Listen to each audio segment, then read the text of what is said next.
ਗੁਰੂ ਨਾਨਕ ਪਦ ਪੰਕਜ ਬੰਦਨ ਪੰਕਜ ਸਿਮਰੋ ਅੰਗਦ ਦੁਖ ਨਿਕੰਦਨ ਗੁਰੂ ਅਮਰਦਾਸ ਹਿਰਦੈ ਨਿਤ ਧਿਆਉ ਹਿਰਦੈ ਨਿਤ ਧਿਆਉ ਸ਼੍ਰੀ ਗੁਰੂ ਰਾਮਦਾਸ ਗੁਣ ਗਾਓ ਗੁਰੂ ਅਰਜਨ ਬਿਗਨਨ ਕੇ ਨਾਸ਼ਕ ਬਿਗਨਨ ਕੇ ਨਾਸ਼ਕ ਸ਼੍ਰੀ ਹਰਿ ਗੋਬਿੰਦ ਸੁਮਤ ਪਰਗਾਸਕ ਸ਼੍ਰੀ ਹਰਿ ਰਾਏ ਨਮੋ ਕਰ ਜੋਰੀ ਨਮੋ ਕਰ ਜੋਰੀ ਸ਼੍ਰੀ ਹਰਿ ਕ੍ਰਿਸ਼ਨ ਮਨਾਉ ਗੁਰੂ ਤੇਗ ਬਹਾਦਰ ਪਰਮ ਕਿਰਪਾਲ ਪਰਮ ਕਿਰਪਾਲ ਸ਼੍ਰੀ ਗੁਰੂ ਗੋਬਿੰਦ ਸਿੰਘ ਬਿਸਾਲਾ ਤਰੋ ਤਰਾ ਪਰ ਪੁਨ ਪੁਨ ਸੀਸਾ ਪੁਨ ਪੁਨ ਸੀਸਾ ਬੰਦੋ ਬਾਰ ਬਾਰ ਜਗਦੀਸਾ ਏਕ ਓੰਕਾਰ ਸਤਿਗੁਰੂ ਪ੍ਰਸਾਦ ਸਚ ਹੋਏ ਵਾਹਿਗੁਰੂ ਜੀ ਕੀ ਫਤਿਹ ਹੈ ਵਿਨਾਸ਼ਨ ਸੋਏ ਵਾਹਿਗੁਰੂ ਜੀ ਕੀ ਫਤਿਹ ਹੈ ਵਿਨਾਸ਼ਨ ਸੋਏ ਦੋਹਰਾ ਦੋਹਰਾ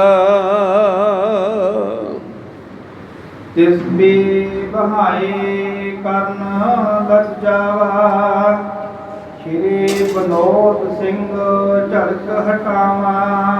ਤਾਂ ਜਿਸ ਵੇਲੇ ਇਸ ਨੇ ਦੂਸਰਾ ਵਿਆਹ ਕਰਾਉਣ ਦੀ ਸਲਾਹ ਕੀਤੀ ਸੀ, ਦੱਸਦੇ ਹਨ ਸਿੰਘ, ਤਾਂ ਬਾਬਾ ਬਨੋਦ ਸਿੰਘ ਹੋਰਾਂ ਨੇ ਇਸ ਨੂੰ ਝਿੜਕਿਆ ਸੀ ਬਈ ਤੂੰ ਇਹ ਕੰਮ ਨਾ ਕਰ ਜੇ ਭਇਓ ਗਰਭ ਸੋ ਨਾ ਹਨ ਮਾਨੈ ਕਰੋ ਭਰਾਜਾ ਲਾਲਚ ਖਾਨੈ। ਪਰ ਮਹਾਰਾਜ ਬੰਦਾ ਸਿੰਘ ਬਹਾਦਰ ਜਿਹੜਾ ਹੈ ਲਾਲਚੀ ਹੋ ਗਿਆ, ਨਾ ਮੰਨਿਆ, ਕਹਿੰਦਾ ਨਹੀਂ ਮੈਂ ਤਾਂ ਇਹਨੂੰ ਵੀ ਆਪਣੀ ਭਾਰਜਾ ਭਾਵ ਘਰ ਵਾਲੀ ਬਣਾਵਾਂਗਾ।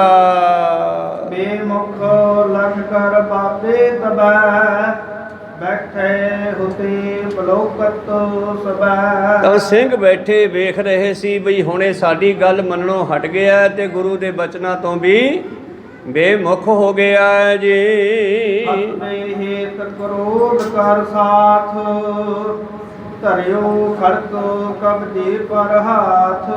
ਤੇ ਇੱਕ ਸਿੰਘ ਨੇ ਜੋਸ਼ ਵਿੱਚ ਕਹਿੰਦੇ ਤਲਵਾਰ ਦੇ ਮੁੱਠੇ ਨੂੰ ਹੱਥ ਪਾ ਲਿਆ ਵੀ ਇਹਨੂੰ ਵੱਢ ਦਿਓ। ਮਾਰਿਓ ਚਾਹੇ ਜਾਨ ਹੰਕਾਰੀ ਆਇਆ ਮੂਰਖ ਇਨ ਮਨ ਮਹਿ ਧਾਰੀ। ਔਰ ਖਿਆਲ ਆਇਆ ਕਿ ਇਹਨੂੰ ਮਾਰ ਦਿਓ, ਇਹ ਹੁਣ ਗੁਰੂ ਦੇ ਜਿਹੜੇ ਬਚਨਾਂ ਤੋਂ ਥਿੜਕ ਗਿਆ ਹੈ, ਮਾਰਗ ਤੋਂ ਥਿੜਕ ਗਿਆ ਹੈ। ਇਹਨੇ ਕੀ ਮਨ ਵਿੱਚ ਸੋਚਿਆ ਹੈ। ਸਭ ਲੋਕਾਨ ਸਿੰਘ ਸੁਤ ਆਇਓ ਹਾਥ ਜੋਰ ਕਰ ਬਚੋ ਕਹਾਏ ਹਟਾਇਓ। ਤੇ ਬਾਬਾ ਕਾਹਨ ਸਿੰਘ ਦੇ ਪੁੱਤਰ ਸਿੰਘ ਨੇ ਫਿਰ ਗੁਰੂ ਪਿਆਰਿਓ ਉਹਨੂੰ ਰੋਕਿਆ ਵੀ ਨਹੀਂ, ਏਦਾਂ ਨਹੀਂ ਕਰਨਾ ਅਸਾਂ।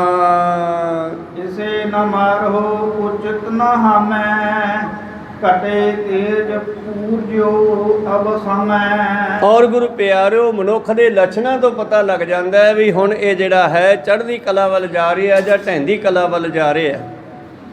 ਤੇ ਜਿਹੜਾ ਸਮਾਂ ਹੁੰਦਾ ਉਹ ਸਮਾਂ ਆਉਂਦਾ ਹੀ ਹੈ, ਮੌਤ ਦਾ ਸਮਾਂ ਵੀ ਹਰੇਕ ਦਾ ਆਉਂਦਾ। ਬੰਦਾ ਸਿੰਘ ਬਹਾਦਰ ਦੀ ਬਹਾਦਰੀ ਬਹੁਤ ਹੈ। ਜਿਸ ਤਰ੍ਹਾਂ ਇਸ ਨੇ ਵੱਡੇ ਵੱਡੇ ਜੰਗ ਕੀਤੇ, ਭਾਵੇਂ ਕਿ ਪਿੱਛੇ ਗੁਰੂ ਸਾਹਿਬ ਦਾ ਹੀ ਹੱਥ ਹੈ, ਉਹਨਾਂ ਦੀ ਤਾਕਤ ਹੈ, ਪਰ ਇਸ ਨੇ ਗੁਰੂ ਸਾਹਿਬ ਦੇ ਹੁਕਮ ਨੂੰ ਬਜਾਇਆ ਔਰ ਸਾਰੇ ਦੁਸ਼ਟਾਂ ਦਾ ਖਾਤਮਾ ਕੀਤਾ, ਸਢੌਰੇ ਵਾਲਿਆਂ ਦਾ, ਸਮਾਣੇ ਵਾਲਿਆਂ ਦਾ, ਵਜੀਦੇ ਹੋਰਿਆਂ ਦਾ। ਪਰ ਕਹਿੰਦੇ ਆ ਨਾ ਹੀਲੇ ਰਿਜ਼ਕ ਬਹਾਨੇ ਮੌਤ, ਤੇ ਮੌਤ ਦਾ ਬਹਾਨਾ ਵੀ ਕੋਈ ਨਾ ਕੋਈ ਬਣਦਾ ਹੀ ਅਕਸਰ, ਉਹਨੂੰ ਕੌਣ ਟਾਲ ਸਕਦਾ।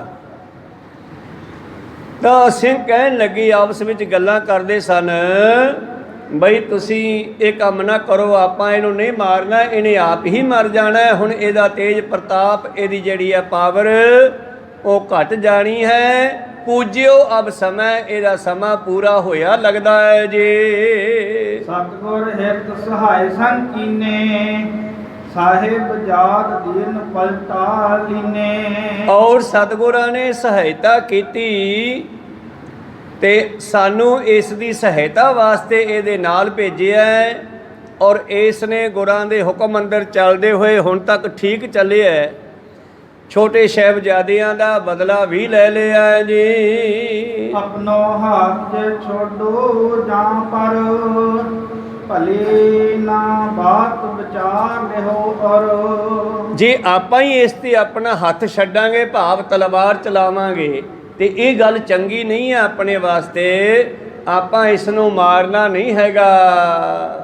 ਗੁਰ ਕੀ ਆਗਿਆ ਹੋਵਤ ਭੰਗ, ਨੈਫਲ ਬਲਕੀ ਨੇ ਬਤ ਜੰਗ। ਔਰ ਸਤਿਗੁਰਾਂ ਦਾ ਜਿਹੜਾ ਹੁਕਮ ਸੀਗਾ ਫਿਰ ਉਹ ਵੀ ਆਗਿਆ ਭੰਗ ਹੋ ਜਾਵੇਗੀ। ਜਿੱਥੇ ਇਹ ਗਲਤ ਹੋ ਰਿਹਾ ਫਿਰ ਆਪਾਂ ਵੀ ਗਲਤ ਹੋ ਜਾਾਂਗੇ। ਇਸ ਕਰਕੇ ਆਪਾਂ ਇਹ ਕੰਮ ਨਹੀਂ ਕਰਨਾ। ਨੇਫਲ ਬਲ ਕੀਨੇ ਵਿੱਚ ਜੰਗ, ਫਿਰ ਆਪਣਾ ਇਹਦੀ ਮਦਦ ਕੀਤੀ, ਜੰਗਾਂ ਯੁੱਧਾਂ ਦੇ ਵਿੱਚ ਹਿੱਸਾ ਪਾਇਆ ਆਪਣਾ, ਉਹ ਵੀ ਨੇਫਲ ਚਲਿਆ ਜਾਣਾ ਹੈ। ਆਪਾਂ ਇਹ ਕੰਮ ਨਹੀਂ ਕਰਨਾ। ਕਹੈ ਬਨੋਦ ਸਿੰਘ ਕਰ ਰੋਸ, ਦੇਖੋ ਕਹਾਂ ਕਰੇ ਬਹੁ ਦੋਸ਼। ਔਰ ਬਾਬਾ ਬਨੋਦ ਸਿੰਘ ਕਹਿਣ ਲੱਗੇ, ਯਾਰ ਇਹ ਗਲਤੀ ਬਹੁਤ ਵੱਡੀ ਕਰ ਰਿਹਾ, ਇਹ ਹੁਣ ਮੰਨ ਨਹੀਂ ਰਿਹਾ ਆਪਾਂ ਨੂੰ। ਇਸ ਕੋ ਮਾਰ ਨਹੀਂ ਬਨ ਆਵੈ, ਗੁਰ ਕੋ ਕਹਿ ਕੋ ਸਕਲ ਮਿਟਾਵੈ। ਇਹ ਤਾਂ ਗੁਰੂ ਦੀ ਗੱਲ ਸਾਰੀ ਹੀ ਭੁੱਲਦਾ ਜਾ ਰਿਹਾ ਹੈ, ਗੁਰੂ ਦੇ ਕਹੇ ਨੂੰ ਮਿਟਾਉਂਦਾ ਜਾ ਰਿਹਾ ਹੈ। ਹੁਣ ਆਪਣੀ ਮਰਜ਼ੀ ਕਰਨ ਤੇ ਉਤਰਿਆ ਹੈ, ਇਹਨੂੰ ਹੁਣ ਮਾਰ ਹੀ ਦੇਣਾ ਚਾਹੀਏ। ਇਹ ਕਾਪਰ ਬੇਮੁਖ ਅਤ ਭਇਓ, ਦੋਤੀ ਬਹਾ ਕਰਵੇ ਰਚ ਲਿਓ। ਲਲਚਿਓ, ਹੁਣ ਇਹ ਲਾਲਚੀ ਹੋ ਗਿਆ ਹੈ। ਦੇਖੋ ਇੱਕ ਵਿਆਹ ਕਰਾਇਆ, ਚਲੋ ਆਪਾਂ ਚੁੱਪ ਕਰਕੇ ਹੁਣ ਇਹ ਦੂਜਾ ਵਿਆਹ ਵੀ ਕਰਾਉਣ ਨੂੰ ਤਿਆਰ ਹੈ। ਇਹ ਕਾਫਰ ਹੋ ਗਿਆ, ਬੇਮੁਖ ਹੋ ਗਿਆ ਗੁਰੂ ਤੋਂ। ਕਹੈ ਪਲੀਨ ਤ੍ਰਿਆ ਕੋ ਬਹਾਇਓ, ਹਰ ਪੁੱਤਰ ਤਸਤੇ ਉਪਜਾਇਓ। ਕਹਿੰਦਾ ਇਹ ਉੱਚੀ ਕੁਲ ਦੀ ਲੜਕੀ ਆ, ਮੈਂ ਇਸ ਨੂੰ ਵਿਆਹਾਂਗਾ ਔਰ ਇਸ ਤੋਂ ਪੁੱਤਰ ਵੀ ਪੈਦਾ ਕਰਾਂਗਾ। ਕਰਤ ਕੀਰਤਾ ਮਨਮੁਖ ਹੋਇਓ, ਬਸ ਮਨ ਮਤ ਕੇ ਜਤ ਸਤ ਖੋਇਓ। ਔਰ ਹੁਣ ਇਹ ਮਨ ਮੱਥ, ਇੱਕ ਹੁੰਦੀ ਹੈ ਮਨ ਮੱਤ, ਮਨ ਮੱਤ ਵੀ ਉਹੀ ਅਰਥ ਹੈ ਬਈ ਮਨ ਦੇ ਮਗਰ ਲੱਗਣਾ, ਮਨ ਦੀ ਮੱਤ ਵਰਤਣੀ, ਗੁਰੂ ਦੀ ਮੱਤ ਛੱਡ ਦੇਣੀ। ਮਨ ਮੱਥ, ਮੱਥ ਹੁੰਦਾ ਹੈ ਵਿਸ਼ੇ ਵਿਕਾਰ। ਹੁਣ ਇਹਦਾ ਮਨ ਵਿਸ਼ੇ ਵਿਕਾਰਾਂ ਦੇ ਵਿੱਚ ਪ੍ਰਵਿਰਤ ਹੋ ਗਿਆ ਹੈ, ਇਹਨੇ ਜਤ ਸਤ ਛੱਡ ਦਿੱਤਾ ਹੈ। ਹੁਣ ਇਹ ਢੀਠ ਪੁਣੇ ਤੇ ਉਤਰ ਆਇਆ ਹੈ। ਕਾਨ ਸਿੰਘ ਕਰ ਪਤਸੋ ਬੇਨਤੀ, ਵਰਜਨ ਕਰਿਓ ਅਜੀਰ ਸੁਬੇਨਤੀ। ਭਾਈ ਕਾਨ ਸਿੰਘ ਨੇ ਕਿਹਾ ਵੀ ਨਹੀਂ, ਭਾਵੇਂ ਕੁਛ ਵੀ ਕਰੀ ਜਾਂਦਾ ਆਪਾਂ ਇਹ ਗਲਤੀ ਨਹੀਂ ਕਰਨੀ, ਔਰ ਉਹਨਾਂ ਨੂੰ ਰੋਕ ਦਿੱਤਾ ਹੈ ਜੀ। ਇਸ ਪ੍ਰਕਾਰ ਹੀ ਭਇਓ ਬਖੇਰਾ, ਚਲੇ ਸੁਧਾਰ ਸਕੋ ਤਬ ਡੇਰਾ। ਕਹਿਣ ਲੱਗੇ ਇਸ ਤਰ੍ਹਾਂ ਇਹਨਾਂ ਸਿੰਘਾਂ ਦੇ ਵਿੱਚ ਵਖੇੜਾ ਪੈ ਗਿਆ, ਭਾ ਮਨ ਮੁਟਾਵ ਹੋ ਗਿਆ। ਜਿਹੜਾ ਪਿੱਛੋਂ ਪ੍ਰੇਮ ਚੱਲਦਾ ਆ ਰਿਹਾ ਸੀ, ਪ੍ਰੇਮ ਚੱਲਦਾ ਆ ਰਿਹਾ ਸੀ, ਪਿਆਰ ਚੱਲਦਾ ਆ ਰਿਹਾ ਸੀ, ਉਹਦੇ ਵਿੱਚ ਵੀ ਫਰਕ ਪੈ ਗਿਆ, ਮਨ ਮੁਟਾਵ ਹੋ ਗਿਆ। ਤੇ ਇੱਥੋਂ ਡੇਰਾ ਚੱਕਿਆ ਇਹਨਾਂ ਨੇ ਸੁਧਾਸਰ ਵੱਲ, ਭਾਵ ਸ੍ਰੀ ਅੰਮ੍ਰਿਤਸਰ ਸਾਹਿਬ ਵੱਲ ਚੱਲ ਪਏ ਜੀ। ਦਰਸ਼ਨ ਕਰਨ ਹੇਤ ਸਭ ਗਏ, ਲੱਖੋ ਦਲ ਉਤਰਤ ਪਟ ਪਏ। ਔਰ ਇਸ ਤਰ੍ਹਾਂ ਦਰਸ਼ਨ ਕਰਨ ਵਾਸਤੇ ਸ੍ਰੀ ਹਰਿਮੰਦਰ ਸਾਹਿਬ ਦੇ ਵੱਲ ਗਏ, ਔਰ ਲੱਖਾਂ ਦੀ ਗਿਣਤੀ ਵਿੱਚ ਇਹਨਾਂ ਦੇ ਨਾਲ ਫੌਜ ਹੈ, ਔਰ ਹਰਿਮੰਦਰ ਸਾਹਿਬ ਦੇ ਆਸੇ-ਪਾਸੇ ਉਤਾਰੇ ਕੀਤੇ ਹਨ। ਸਿੰਘ ਹਜ਼ਾਰੋ ਸੰਗੀ ਵੀਰ, ਧਾਰਤ ਬੰਗਨ ਤੋਮਰ ਤੀਰ। ਸਾਡੇ ਨਾਲ ਇਹਨਾਂ ਦੇ ਨਾਲ ਗੁਰੂ ਪਿਆਰਿਓ ਕਹਿੰਦੇ ਹਜ਼ਾਰਾਂ ਦੀ ਗਿਣਤੀ ਵਿੱਚ ਯੋਧੇ ਸੂਰਮੇ ਹਨ, ਜਿਨ੍ਹਾਂ ਦੇ ਮੋਢਿਆਂ ਤੇ ਬੰਦੂਕਾਂ, ਭੱਥੇ ਤੀਰਾਂ ਦੇ ਭਰੇ ਹੋਏ, ਹੱਥ ਵਿੱਚ ਕਮਾਨਾਂ ਤੇ ਤਲਵਾਰਾਂ ਹਨ। ਸਭ ਹਨ ਸਾਨਨ ਜਾਏ ਕਰ ਕਰਿਓ, ਹਰਮੰਦਰ ਦਰਸੇ ਮਦ ਭਰਿਓ। ਔਰ ਸਾਰਿਆਂ ਨੇ ਜਾ ਕੇ ਸ਼੍ਰੀ ਹਰਿਮੰਦਰ ਸਾਹਿਬ ਦੇ ਸਰੋਵਰ ਵਿੱਚ ਇਸ਼ਨਾਨ ਕੀਤਾ ਪਹਿਲਾਂ, ਫਿਰ ਹਰਿਮੰਦਰ ਸਾਹਿਬ ਦੇ ਦਰਸ਼ਨ ਕੀਤੇ ਜੀ। ਸਭ ਕੇ ਆਗਰ ਬੈਠ ਤਿਸਥਾਏ, ਚਹੈ ਕੇ ਮੋਹ ਪਰ ਚਮਰ ਫਿਰਾਏ। ਹੁਣ ਹਰਿਮੰਦਰ ਸਾਹਿਬ ਦੇ ਵਿੱਚ ਚੌਰ ਸਾਹਿਬ ਚੱਲ ਰਿਹਾ ਹੈ ਗੁਰੂ ਗ੍ਰੰਥ ਸਾਹਿਬ ਜੀ ਮਹਾਰਾਜ ਦੇ ਉੱਪਰ, ਔਰ ਉੱਥੇ ਜਾ ਕੇ ਇਸ ਦੀ ਮੱਤ ਹੋਰ ਵਿਗੜ ਗਈ। ਇਹਦੇ ਦਿਮਾਗ ਵਿੱਚ ਫੁਰਨਾ ਆਇਆ, ਸੋਚ ਆਈ ਵੀ ਜਿਹੜਾ ਇਹ ਚੌਰ ਸਾਹਿਬ ਗੁਰੂ ਗ੍ਰੰਥ ਸਾਹਿਬ 'ਤੇ ਚੱਲ ਰਿਹਾ ਹੈ, ਇਹ ਹੁਣ ਮੇਰੇ 'ਤੇ ਚੱਲਣਾ ਚਾਹੀਦਾ, ਕਿਉਂਕਿ ਮੈਂ ਹੀ ਬਹੁਤ ਤਕੜਾ ਹੋ ਗਿਆ ਹਾਂ। ਜੰਗਾਂ ਯੁੱਧਾਂ ਮੈਂ ਜਿੱਤੀਆਂ ਹਨ। ਜਿਸ ਤਰ੍ਹਾਂ ਰਾਮ ਰਾਏ ਨੂੰ ਸ਼ਕਤੀਆਂ ਦਿੱਤੀਆਂ ਸੀ ਸੱਤਵੇਂ ਪਾਤਸ਼ਾਹ ਜੀ ਨੇ, ਪਰਮੇਸ਼ਰ ਜਿਹੜਾ ਹੈ ਕਰ ਕਰ ਵੇਖਿਆ ਕੀਤਾ ਆਪਣਾ। ਅਕਾਲ ਪੁਰਖ ਸਾਨੂੰ ਬਣਾਉਂਦਾ, ਫਿਰ ਸਾਨੂੰ ਸ਼ਕਤੀਆਂ ਦਿੰਦਾ, ਫਿਰ ਸਾਨੂੰ ਵੇਖਦਾ, ਫਿਰ ਜਿਹੜਾ ਉਹਨਾਂ ਸ਼ਕਤੀਆਂ ਨੂੰ ਪਚਾ ਲੈਂਦਾ ਉਹ ਤੇ ਹੋਰ ਵੀ ਕਿਰਪਾ ਕਰੀ ਜਾਂਦਾ, ਤੇ ਜਿਹੜਾ ਉਛਲ ਜਾਂਦਾ ਉਹ ਤੋਂ ਸ਼ਕਤੀਆਂ ਵਾਪਸ ਲੈ ਲੈਂਦਾ। ਰਾਮ ਰਾਏ ਨੂੰ ਬੇਅੰਤ ਸ਼ਕਤੀਆਂ ਦੇ ਦਿੱਤੀਆਂ, ਬੇਅੰਤ ਸ਼ਕਤੀਆਂ ਉਸਨੇ ਵਰਤ ਕੇ ਵੀ ਦੇਖੀਆਂ। ਗੁਰੂ ਨਾਨਕ ਦੇ ਘਰ ਦੀ ਸ਼ਕਤੀ ਦਾ ਕੋਈ ਅੰਤ ਹੀ ਨਹੀਂ, ਕੋਈ ਥਾਂ ਨਹੀਂ ਹੈ। ਔਰ ਔਰੰਗਜ਼ੇਬ ਨੇ ਜੋ ਕੁਝ ਕਿਹਾ ਤੇ ਤੁਰੰਤ ਹੀ ਹੁੰਦਾ ਰਿਹਾ, ਪਰ ਜਿੱਥੇ ਜਾ ਕੇ ਇਸ ਨੇ ਗੁਰੂ ਸਾਹਿਬ ਦੀ ਬੇਅਦਬੀ ਕਰ ਦਿੱਤੀ, ਭਾਵ ਇੱਕ ਪੰਕਤੀ ਬਦਲ ਦਿੱਤੀ ਗੁਰਬਾਣੀ ਦੀ, ਤੇ ਰੋਜ਼ਾਨਾ ਦੀ ਤਰ੍ਹਾਂ ਰਿਪੋਰਟ ਸੱਤਵੇਂ ਪਾਤਸ਼ਾਹ ਜੀ ਦੇ ਕੋਲ ਪਹੁੰਚ ਗਈ ਵੀ ਅੱਜ ਆਪ ਜੀ ਦੇ ਪੁੱਤਰ ਨੇ ਆਹ ਗੱਲਬਾਤ ਹੋਈ। ਔਰੰਗਜ਼ੇਬ ਦੇ ਬੰਦਿਆਂ ਨੇ ਪੁੱਛਿਆ, ਤੁਹਾਡੀ ਗੁਰਬਾਣੀ ਦੇ ਵਿੱਚ, ਤੁਹਾਡੇ ਗ੍ਰੰਥ ਸਾਹਿਬ ਦੇ ਵਿੱਚ ਇਹ ਸ਼ਬਦ ਕਿਉਂ ਲਿਖੇ ਆ, ਮਿੱਟੀ ਮੁਸਲਮਾਨ ਕੀ ਪੇੜਾ ਪਈ ਘੁਮਿਆਰ। ਮਹਾਰਾਜ ਜੀ ਅੱਜ ਫਿਰ ਉਸਨੇ ਜਵਾਬ ਦਿੱਤਾ ਸੀਗਾ ਵੀ ਲਿਖਿਆ ਸੀਗਾ ਮਿੱਟੀ ਬੇਈਮਾਨ ਕੀ, ਪਰ ਕਿਸੇ ਨੇ ਇਹ ਮੁਸਲਮਾਨ ਦੀ ਕਰਤਾ ਹੋਣਾ। ਤੇ ਰਾਮ ਰਾਏ ਜੀ ਮਹਾਰਾਜ ਬਾਣੀ ਦਾ ਕਿਤਨਾ ਸਤਿਕਾਰ ਕਰਦੇ ਆ। ਤੁਹਾਨੂੰ ਪਤਾ ਹੈ ਕਿ ਇੱਕ ਦਿਨ ਸੰਗਤ ਜੋਟੀਆਂ ਦੇ ਵਿੱਚ ਸ਼ਬਦ ਗਾਉਂਦੀ ਆ ਰਹੀ ਹੈ, ਤੇ ਹਰ ਰਾਏ ਸਾਹਿਬ ਜੀ ਇੱਕ ਪਲੰਘੇ 'ਤੇ ਆਰਾਮ ਕਰ ਰਹੇ ਸੀ, ਤੇ ਜਦੋਂ ਹੀ ਇਹਨਾਂ ਦੇ ਕੰਨ ਵਿੱਚ ਸ਼ਬਦ ਪਿਆ ਤੇ ਇਹਨਾਂ ਨੇ ਇੱਕਦਮ ਮੰਜੇ ਤੋਂ ਉੱਠ ਕੇ ਖੜੇ ਹੋਣਾ ਕੀਤਾ ਹੱਥ ਬੰਨ੍ਹ ਕੇ, ਪਰ ਉੱਠਦਿਆਂ ਹੀ ਇਹਨਾਂ ਦਾ ਗੋਡਾ ਜਿਹੜਾ ਹੈ ਉਹ ਮੰਜੇ ਦੇ ਪਾਵੇ ਨਾਲ ਵੱਜ ਗਿਆ। ਜਦ ਮੰਜੇ ਦੇ ਪਾਵੇ ਨਾਲ ਗੋਡਾ ਵੱਜਿਆ, ਚੋਟ ਲੱਗ ਗਈ। ਸਿੰਘ ਹੋਰ ਵੀ ਆਸੇ-ਪਾਸੇ ਸੇਵਾਦਾਰ ਸਨ। ਮਹਾਰਾਜ ਜੀ ਐਡੀ ਕੀ ਕਾਲੀ ਸੀ, ਆਰਾਮ ਨਾਲ ਉੱਠ ਖੜ੍ਹਦੇ। ਚੋਟ ਲੱਗ ਗਈ ਗੋਡੇ 'ਤੇ। ਸੱਤਵੇਂ ਪਾਤਸ਼ਾਹ ਕਹਿੰਦੇ, ਨਹੀਂ ਸਿੰਘੋ, ਗੁਰਸਿੱਖੋ, ਗੁਰਬਾਣੀ ਦਾ ਸਤਿਕਾਰ ਕਰਨਾ ਬਣਦਾ ਹੈ। ਗੁਰਬਾਣੀ ਗੁਰੂ ਨਾਨਕ ਦਾ ਸਰੂਪ ਹੈ। ਵਾਹੋ ਵਾਹੋ ਬਾਣੀ ਨਿਰੰਕਾਰ ਹੈ, ਤੇ ਬਾਣੀ ਸਾਡੇ ਕੰਨ ਵਿੱਚ ਪੈ ਰਹੀ ਹੋਵੇ ਤੇ ਅਸੀਂ ਮੰਜੇ 'ਤੇ ਪਏ ਹੋਈਏ ਜਾਂ ਬੈਠੇ ਹੋਈਏ ਤਾਂ ਇਹ ਮੈਨੂੰ ਚੰਗਾ ਨਹੀਂ ਲੱਗਦਾ। ਜਿਨ ਪੈ ਅਦਬ ਬਾਣੀ ਧਾਰਾ, ਸੋ ਜਾਣੋ ਸਿੱਖ, ਸੋ ਸਿੱਖ ਜਾਣੋ ਨਾਹੀਂ ਹਮਾਰਾ। ਤਾਂ ਗੁਰੂ ਪਾਤਸ਼ਾਹ ਜੀ ਦਾ ਇਹ ਹੁਕਮ ਹੈ ਸਾਡੇ ਵਾਸਤੇ।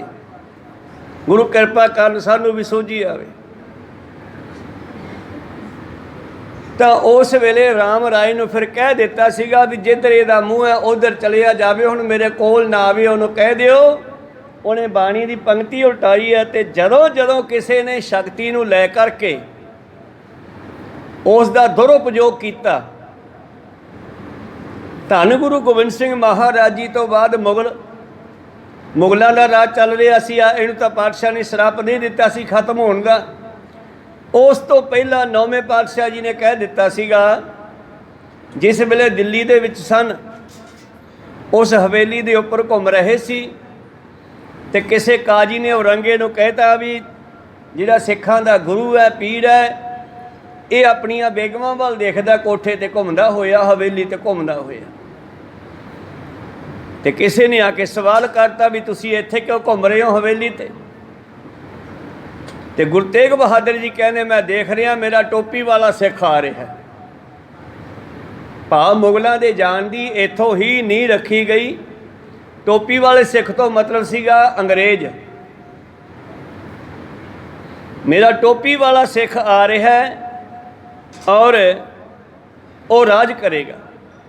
ਔਰ ਇਹ ਬਚਨ ਦਸਵੇਂ ਪਾਤਸ਼ਾਹ ਜੀ ਨੂੰ ਸੁਣਿਆ ਸਰਬਾਈ ਪਤਾ ਲੱਗਿਆ, ਤੇ ਦਸਵੇਂ ਪਾਤਸ਼ਾਹ ਨੇ ਆਪਣੇ ਸਮੇਂ ਵਿੱਚ ਕਹਿ ਦਿੱਤਾ, ਉਹ ਟੋਪੀ ਵਾਲਾ ਸਿੱਖ ਆਊਗਾ, ਪਰ 100 ਸਾਲ ਦੇ ਵਿੱਚ ਵਿੱਚ ਉਹਨੂੰ ਜਾਣਾ ਪੈਣਾ, 100 ਸਾਲ ਰਾਜ ਕਰੂਗਾ।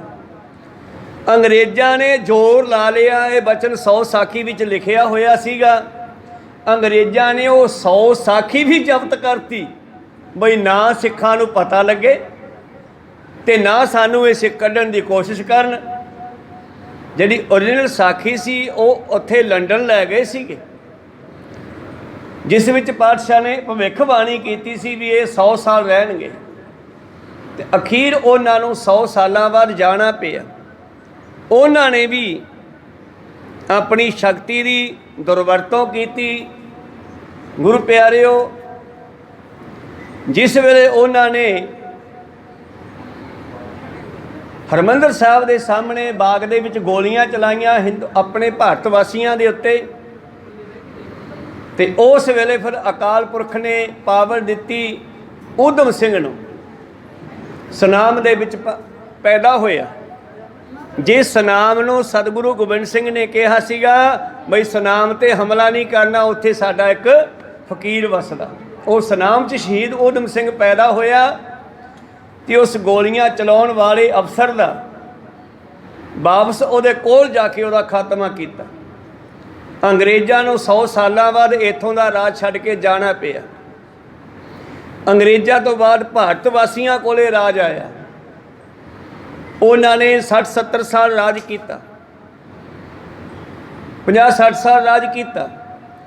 ਪਰ ਜਦੋਂ ਇਹਨਾਂ ਨੇ ਵੀ ਦੁਰਵਰਤੋਂ ਕੀਤੀ ਪਾਵਰ ਦੀ, ਹਰਿਮੰਦਰ ਸਾਹਿਬ ਤੇ ਅਕਾਲ ਤਖ਼ਤ ਸਾਹਿਬ ਤੇ ਜਾ ਕੇ ਟਰੰਕ ਚੜਾ ਦਿੱਤੇ, ਉਹਨਾਂ ਨੂੰ ਵੀ ਪਾਤਸ਼ਾਹ ਨੇ ਥੱਲੇ ਲਾ ਦਿੱਤਾ। ਕੋ ਸਤਨਾਮ ਸੀ। ਕਿਉਂਕਿ ਜਦੋਂ ਜਦੋਂ ਕੋਈ ਪਾਵਰ ਦੀ ਦੁਰਵਰਤੋਂ ਕਰਦਾ, ਹਰਜੂ ਹੰਕਾਰ ਨਾ ਭਾਵੀ ਬੇਦਕੂਫ ਸੁਣਾਵੇ। ਅੱਗੇ ਵੀ ਇੱਦਾਂ ਹੀ ਹੋਣਾ ਤੇ ਪਿੱਛੇ ਵੀ ਇੱਦਾਂ ਹੀ ਹੋਇਆ।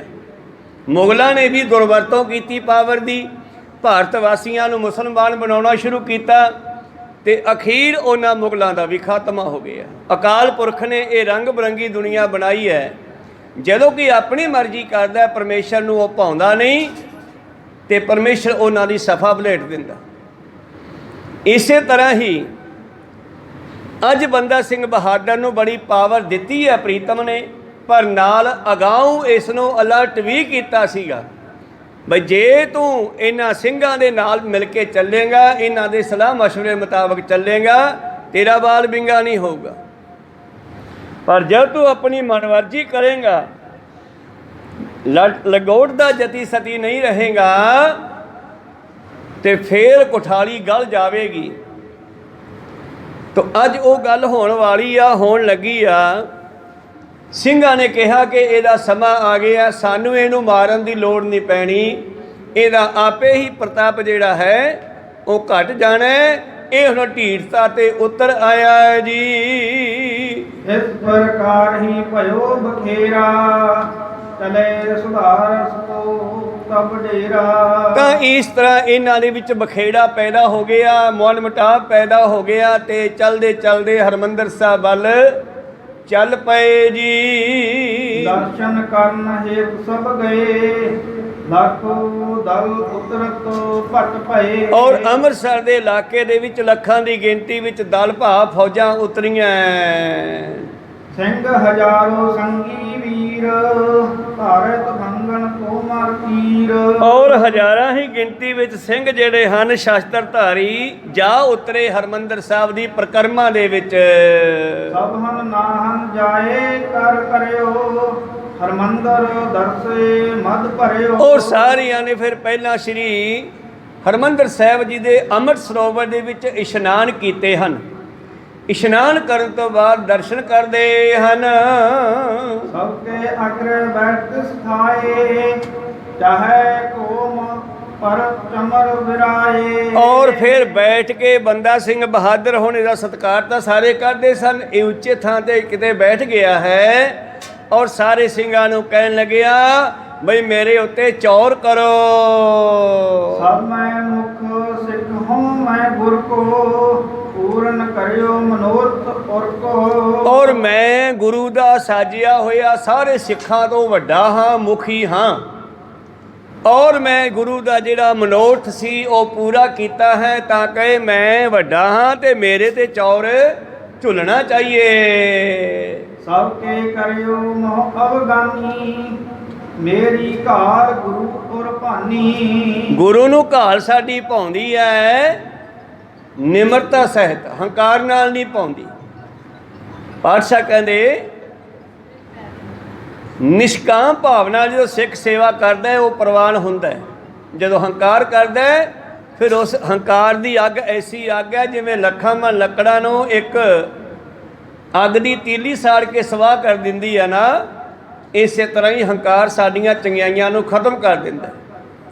ਤਾਂ ਮੇਰੇ ਪ੍ਰੀਤਮ ਜੀ ਕਹਿੰਦੇ ਹਨ, ਇਹ ਕਹਿਣ ਲੱਗਿਆ ਕਿ ਮੈਨੂੰ ਸਭ ਤੋਂ ਅਗਵਾਨੀ ਬਣਾਇਆ, ਮੁਖੀ ਬਣਾਇਆ, ਮੇਰੀ ਘਾਲਣਾ ਗੁਰੂ ਨੂੰ ਪਸੰਦ ਆਈ ਹੈ। ਜਾਤੇ ਸਭ ਸਨ ਚਾਹੋਂ ਗੁਰਾਈ, ਮੁਕਤਾ ਪੰਥ ਭਲੇ ਬਨ ਆਈ। ਤਾਂ ਤੇ ਮੈਂ ਗੁਰਿਆਈ ਦੇ ਲਾਇਕ ਹਾਂ। ਇਹੀ ਗੁਰਿਆਈ ਦੇ ਪਿੱਛੇ ਪ੍ਰਿਥੀ ਚੰਦ ਨੇ ਵੀ ਰੌਲਾ ਪਾਇਆ। ਚੌਥੇ ਪਾਤਸ਼ਾਹ ਜੀ ਨੇ ਦੇਖਿਆ ਕਿ ਇਸ ਗੁਰਤਾ ਦੀ ਗੱਡੀ ਦੀ ਜਿਹੜੀ ਲਾਈਨ ਹੈ, ਮਾਰਗ ਹੈ, ਇਹਨੂੰ ਅੱਗੇ ਕੌਣ ਚਲਾ ਸਕਦਾ। ਜਿਸ ਵੇਲੇ ਗੁਰੂ ਪਿਆਰਿਓ ਸਤਿਗੁਰਾਂ ਨੇ ਪ੍ਰੀਖਿਆ ਕੀਤੀ, ਪ੍ਰੀਖਿਆ ਬਾਬੇ ਨਾਨਕ ਤੋਂ ਹੀ ਹੁੰਦੀ ਆਈ ਹੈ, ਕਿਉਂਕਿ ਇਹ ਬਹੁਤ ਖਾਸ ਕਾਰਜ ਹੈ। ਇਸ ਕਾਰਜ ਨੂੰ ਉਸੇ ਨੂੰ ਸੌਂਪਿਆ ਜਾਂਦਾ ਰਿਹਾ ਜਿਹੜਾ ਇਸ ਨੂੰ ਅੱਗੇ ਚਲਾ ਸਕੇ। ਤੇ ਇਹ ਜੱਜਮੈਂਟ ਸਤਿਗੁਰੂ ਕਰਦੇ ਆਏ। ਸਤਿਗੁਰਾਂ ਨੇ ਸਿੱਖ ਸੰਗਤਾਂ ਵਿੱਚੋਂ ਜੱਜਮੈਂਟ ਕਰਦੇ ਆਪਣੇ ਪੁੱਤਰਾਂ ਨੂੰ ਵੀ ਪਰਖਿਆ, ਸਿੱਖਾਂ ਨੂੰ ਵੀ ਪਰਖਿਆ। ਤੋ ਲਹਿਣੇ ਦੀ ਸੇਵਾ ਉਹਨਾਂ ਨੂੰ ਪਸੰਦ ਆਈ ਆ ਤੇ ਭਾਈ ਲਹਿਣਾ ਜੀ ਨੂੰ ਗੁਰੂ ਅੰਗਦ ਬਣਾ ਕੇ ਗੁਰਤਾ ਗੱਦੀ ਦਿੱਤੀ ਆ।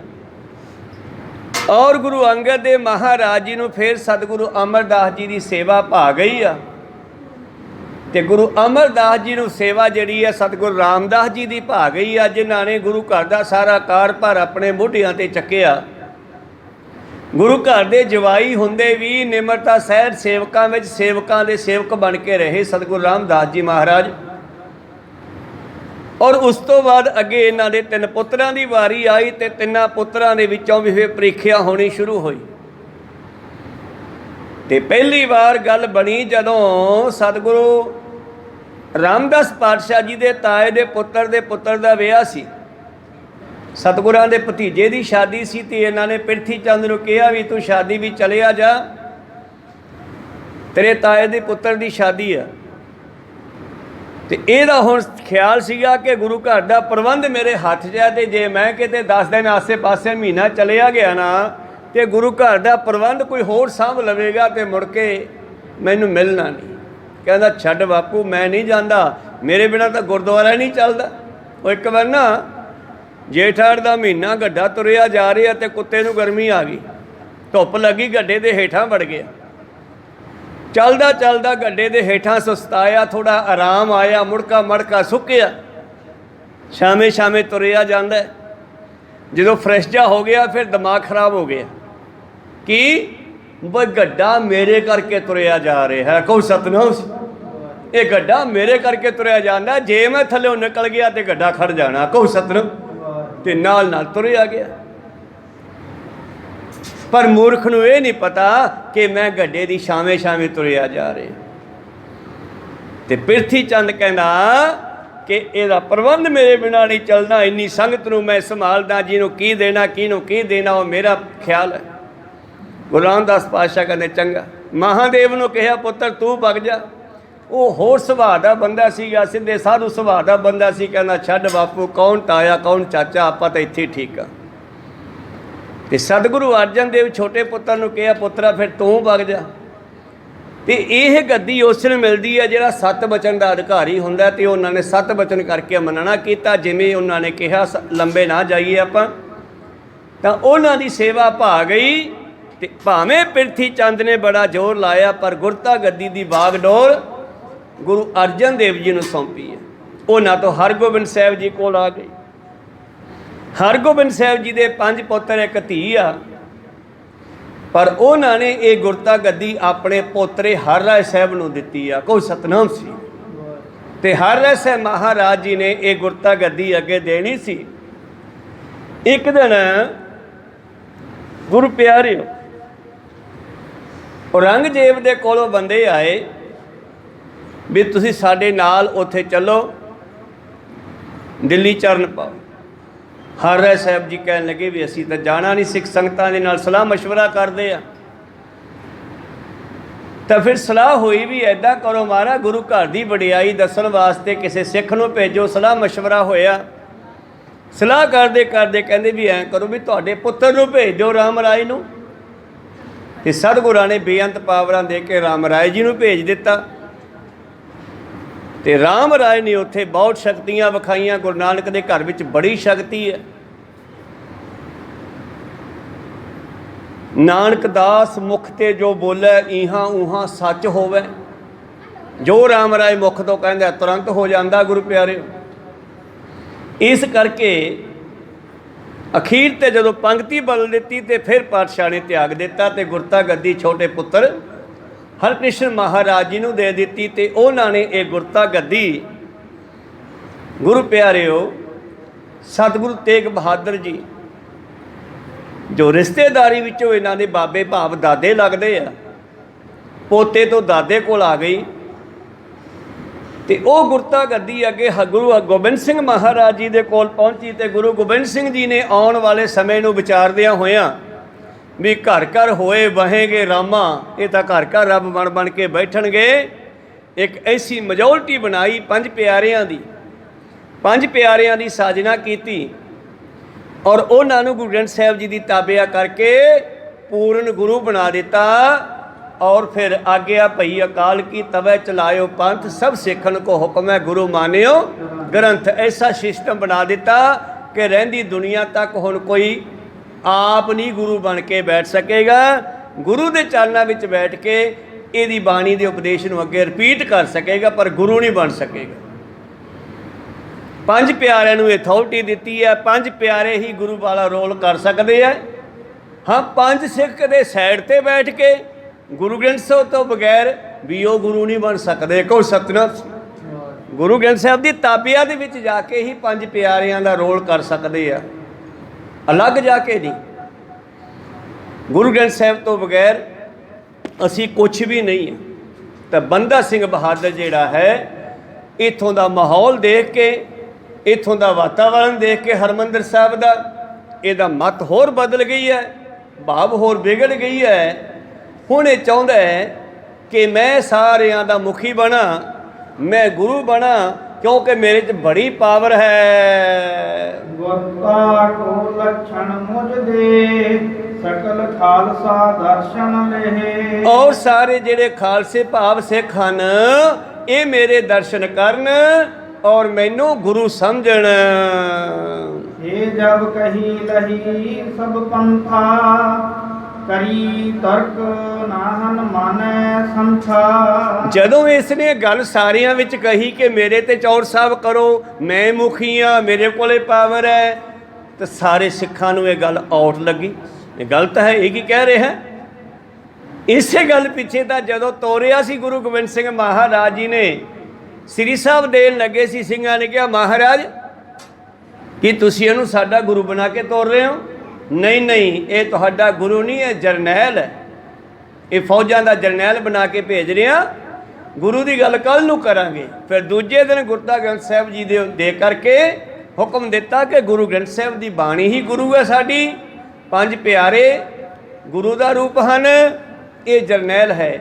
ਪਰ ਇੱਥੇ ਆ ਕੇ ਇਹਦੀ ਮੱਤ ਬਦਲ ਗਈ ਹੈ। ਸਾਰਿਆਂ ਨੂੰ ਇਹਦੀ ਗੱਲ ਚੰਗੀ ਨਾ ਲੱਗੀ ਜੀ। ਨਹੀਂ ਖਾਲਸੇ ਸੋ ਇਸ ਮੇਲ, ਗੁਰ ਬਿਨ ਅਪਰ ਚਲਾਇਓ ਗੈਲ। ਔਰ ਇਹ ਤਾਂ ਹੋਰੀ ਪਾਸੇ ਚੱਲ ਪਿਆ ਹੈ। ਇਹਦਾ ਖਾਲਸੇ ਨਾਲ, ਖਾਲਸਾ ਪੰਥ ਨਾਲ ਕਿਵੇਂ ਮੇਲ ਹੋ ਸਕਦਾ? ਇਹ ਤਾਂ ਕਹਿੰਦਾ ਹੈ ਅੱਜ ਤੋਂ ਬਾਅਦ ਮੈਂ ਦੱਸਦਾ ਕਿਹੜੀ ਫਤਿਹ ਬੁਲਾਉਣੀ ਆ। ਕਹਿੰਦਾ ਦਰਸ਼ਨ ਕੀ ਫਤਿਹ ਬੁਲਾਓ, ਮੇਰੇ ਦਰਸ਼ਨ ਕਰੋ, ਦਰਸ਼ਨਾਂ ਦੀ ਫਤਿਹ। ਵਾਹਿਗੁਰੂ ਜੀ ਕਾ ਖਾਲਸਾ ਵਾਹਿਗੁਰੂ ਜੀ ਕੀ ਫਤਿਹ ਬੰਦ ਕਰੋ। ਉੱਥੇ ਦੋ ਧੜੇ ਬਣ ਗਏ ਗੁਰੂ ਪਿਆਰਿਓ। ਅੱਧੇ ਉਹ ਆ ਜਿਹੜੇ ਗੁਰੂ ਸਾਹਿਬ ਦੇ ਮੁਤਾਬਕ ਚੱਲਣ ਵਾਲੇ, ਤਤ ਖਾਲਸਾ, ਤੇ ਅੱਧੇ ਉਹ ਆ ਜਿਹੜੇ ਬੰਦੇ ਦੀ ਗੱਲ ਮੰਨਣ ਵਾਲੇ ਆ, ਉਹਨਾਂ ਨਾਲ ਬੰਦਾ ਹੀ ਖਾਲਸਾ ਰੱਖ ਲਿਆ ਉਸਨੇ। ਉੱਥੇ ਰੌਲਾ ਪੈ ਗਿਆ। ਖੰਡੇ ਕਾ ਅੰਮ੍ਰਿਤ ਨਹਿ ਲੀਨਾ, ਰਹਿਤ ਨਹੀਂ ਇਨ ਧਰੀ ਪਰ। ਇਹ ਨਵੀਂ ਰਹਿਤ ਚਲਾਉਣ ਲੱਗਿਆ ਹੈ, ਇਹ ਚੰਗੀ ਗੱਲ ਨਹੀਂ ਹੈ। ਜੇ ਹਮ ਤੇ ਇਹ ਚਹਿ ਵਡਾਈ, ਧਰੇ ਮਾਸ ਮਦ ਅਗਰ ਬਨਾਈ। ਇਸ ਦਾ ਕੀ ਪਤਾ ਅੱਗੇ ਜਾ ਕੇ ਹੋਰ ਕਿੰਨਾ ਕੰਮ ਵਿਗਾੜ ਦੇਵੇ ਜੇ ਅਸੀਂ ਇਸ ਨੂੰ ਇਹ ਪਾਵਰ ਦਈਏ। ਦੇਣ ਵਾਲਾ ਕੌਣ ਹੈ? ਪਾਵਰ ਤਾਂ ਗੁਰੂ ਗੋਬਿੰਦ ਸਿੰਘ ਨੇ ਦੇਣੀ ਸੀ। ਉਹਨਾਂ ਤਾਂ 5 ਪਿਆਰਿਆਂ ਨੂੰ ਤੇ ਗੁਰੂ ਗ੍ਰੰਥ ਸਾਹਿਬ ਨੂੰ ਦੇ ਦਿੱਤੀ ਹੈ। ਇਹਨੂੰ ਉਹ ਪਾਵਰ ਦਿੱਤੀ ਕੋਈ ਨਹੀਂ। ਇਹਨੂੰ ਤਾਂ ਜਰਨੈਲ ਬਣਾਇਆ ਸੀਗਾ। ਇਹ ਤਾਂ ਆਉਣ ਵਾਲੇ ਸਮੇਂ ਵਿੱਚ ਕੰਮ ਖਰਾਬ ਕਰੇਗਾ। ਜੇ ਹਮ ਤੇ ਇਹ ਚਾਹੇ ਵਡਾਈ ਧਰੇ ਮਾਸ ਮਦ ਅਗਰ ਚਲਾਈ। ਇਸ ਕਰਕੇ ਇਸ ਨੂੰ ਇੱਥੇ ਹੀ ਰੋਕਿਆ ਜਾਵੇ। ਸਿੰਘਾਂ ਨੇ ਸਲਾਹ ਮਸ਼ਵਰਾ ਕੀਤਾ, ਨਹੀਂ ਇਸ ਨੂੰ ਇਸ ਕਦਮ ਤੋਂ ਅੱਗੇ ਨਹੀਂ ਵਧਣ ਦੇਣਾ। ਹੁਣ ਬਹੁਤ ਅੱਗੇ ਵੱਧ ਗਿਆ ਹੈ। ਕਈ ਗੱਲਾਂ ਇਸ ਨੇ ਉਲਟ ਕਰਤੀਆਂ, ਪਰ ਆ ਇਸ ਨੂੰ ਨਹੀਂ ਕਰਨ ਦੇਣੀ। ਸ਼ਾਮ ਵਸਤਰੋ ਜਤ ਅੰਗੀ ਕਰਿਓ ਪੁਨ ਮਿਲਵੇ ਹੱਥ ਬਤ ਉਚਾਰਿਓ। ਔਰ ਕਾਲੇ ਕੱਪੜੇ ਪਾਓ। ਫਿਰ ਕਹੇਗਾ ਕਾਲੇ ਕੱਪੜੇ ਪਾਓ। ਸਾਨੂੰ ਸਤਿਗੁਰ ਨੀਲਾ ਬਾਣਾ ਦਿੱਤਾ ਹੋਇਆ ਨਿਹੰਗ ਸਿੰਘਾਂ ਵਾਲਾ। ਇਸ ਕਰਕੇ ਇਹ ਗੱਲ ਨਹੀਂ ਕਰ ਸਕਦੇ। ਸਕਲ ਖਾਲਸੇ ਜਬ ਜਨ ਕੀਨਾ ਧਰਮ ਵੈਸ਼ਨੋ ਆਪਣੋ ਚੀਨਾ। ਤੇ ਕੱਲ ਨੂੰ ਇਹ ਕਹੇਗਾ ਆਪਾਂ ਤਾਂ ਵੈਸ਼ਨੂ ਸਿੱਖ ਆ। ਇਹਦਾ ਮਤਲਬ ਦੂਜੇ ਸਿੱਖ ਹੋ ਗਏ। ਇਹਦਾ ਕੋਈ ਪਤਾ ਨਹੀਂ ਲੱਗਦਾ। ਇਸ ਨੂੰ ਇਸ ਪਾਸੇ ਆਪਾਂ ਨਹੀਂ ਜਾਣ ਦੇਣਾ। ਇਹ ਗਲਤ ਹੈ। ਜੇ ਜਾਂਦਾ ਤੇ ਆਪਾਂ ਇਹਦਾ ਖੇੜਾ ਛੱਡਾਂਗੇ। ਅੰਗੀਕਾਰ ਨਹੀਂ ਕਹਿ ਕੀਨੋ ਸਿੰਘਨ ਸੰਗ ਸੁਭਰਾਦਾ ਪੀਨੋ। ਜਦੋਂ ਗੁਰੂ ਪਿਆਰਿਓ ਸਿੰਘਾਂ ਨੇ ਇਹਦੀ ਗੱਲ ਨਾ ਮੰਨੀ ਤੇ ਇਸ ਦੀ ਸਿੰਘਾਂ ਦੇ ਨਾਲ ਈਰਖਾ ਦਵੈਸ਼ ਪੈਦਾ ਹੋ ਗਈ। ਦਵੈਸ਼ ਭਾਵਨਾ ਦੇਨੋ ਮਹਿ ਜਾਗਾ ਡੇਰਾ ਪੰਥਰਕ ਉਤਰ ਬਹਿ ਲਾਗਾ। ਹੁਣ ਜਦੋਂ ਦਵੈਸ਼ ਪੈਦਾ ਹੋ ਗਈ, ਜਿਹੜੇ ਸਿੰਘ ਨਹੀਂ ਗੱਲ ਮੰਨਦੇ ਸੀ ਉਹ ਤਾਂ ਉੱਠ ਕੇ ਪਾਸੇ ਚਲੇ ਗਏ। ਉਹਨਾਂ ਨੇ ਡੇਰਾ ਅਲੱਗ ਕਰ ਲਿਆ। ਗ੍ਰਾਮ ਅਨਕ ਮੈਂ ਸਿੰਘ ਪਰਵੇਸੇ ਤਿਸ ਤੇ ਸੰਗ ਮਿਲੈ ਨਹਿ ਕੇਸੇ। ਔਰ ਜਿਹੜੇ ਸਿੰਘਾਂ ਨੂੰ ਇਹਦੀ ਗੱਲ ਨਹੀਂ ਚੰਗੀ, ਜਿਹਨੂੰ ਅਸੀਂ ਤਤ ਖਾਲਸਾ ਕਹਿੰਦੇ ਆ, ਜਿਨ੍ਹਾਂ ਨੂੰ ਗੱਲ ਚੰਗੀ ਨਹੀਂ ਲੱਗੀ, ਉਹ ਪਿੰਡਾਂ ਦੇ ਵਿੱਚ ਘਰਾਂ ਵੱਲ ਚਲੇ ਗਏ ਜੀ। ਚੇਤਕ ਸਿੰਘਨ ਮਸਲਤ ਧਾਰੀ ਗਮਨੇ ਗੁਰੂ ਢਗ ਕਰਤ ਪੁਕਾਰੀ। ਔਰ ਕਈ ਸਿੰਘਾਂ ਨੇ ਸਲਾਹ ਕੀਤੀ ਵੀ ਗੁਰੂ ਕੋਲੇ ਚੱਲੀਏ, ਆਪਾਂ ਗੁਰੂ ਸਾਹਿਬ ਨੂੰ ਦਸੀਏ ਹਜੂਰ ਸਾਹਿਬ ਜਾ ਕਰਕੇ। ਭਇਓ ਮੂੜ ਕੇ ਗਰਭ ਮਹਾਨਾ ਚਾਤ ਬੈਠ ਗੁਰੂ ਸਥਾਨਾ। ਜਾ ਕੇ ਦਸੀਏ ਮਹਾਰਾਜ ਇਸ ਮੂਰਖ ਨੂੰ ਹੰਕਾਰ ਹੋ ਗਿਆ ਹੈ ਔਰ ਇਹ ਤੁਹਾਡੀ ਗੱਦੀ ਤੇ ਬੈਠਣਾ ਚਾਹੁੰਦਾ ਹੈ, ਗੁਰਤਾ ਗੱਦੀ ਤੇ। ਇਤਨੇ ਮੈਂ ਲਸ਼ਕਰ ਬਹੁ ਆਏ ਭਇਓ ਬਕਾਕੀ ਜੰਗ ਮਚਾਏ। ਹੁਣ ਜਦੋਂ ਇਸ ਦਾ ਲਸ਼ਕਰ ਟੁੱਟ ਗਿਆ, ਅੱਧੋ ਵੱਧ ਲਸ਼ਕਰ ਅਲੱਗ ਹੋ ਗਿਆ, ਥੋੜੀ ਫੌਜ ਇਹਦੇ ਨਾਲ ਰਹਿ ਗਈ ਤੇ ਕਿਤੇ ਮੁਗਲਾਂ ਨੇ ਹਮਲਾ ਵੀ ਕਰ ਦਿੱਤਾ ਲਸ਼ਕਰ ਲਿਆ ਕੇ।